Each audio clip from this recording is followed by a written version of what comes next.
like you, I've been to a lot of the industry trade shows.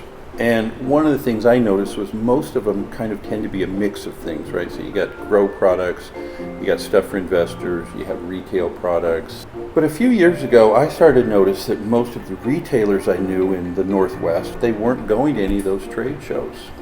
So I would ask the owners of these retail stores, how come you're not going to that convention down in Las Vegas?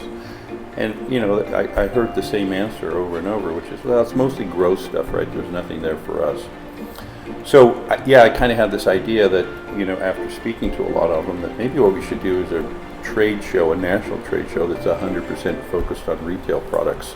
And the other thing about the retail business, right, people don't realize that, Washington and Colorado have some sort of restrictive laws on what can be sold in the retail stores. But Oregon, Nevada, California, Alaska, they can sell anything in those stores except for guns, booze, and tobacco.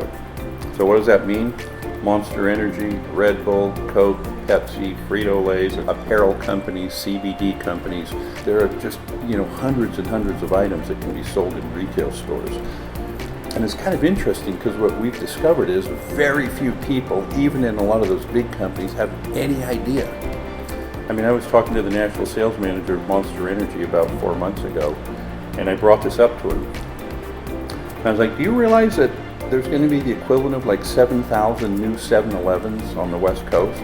So, that's one of the other reasons we decided to launch this Retail and Dispensary Expo, is to bring people from outside the cannabis industry to Portland, Oregon, to be able to display all their products to the retailers around the Northwest. One of the things I would say to anybody watching this is that the people who have stuck around in this business are there for a reason.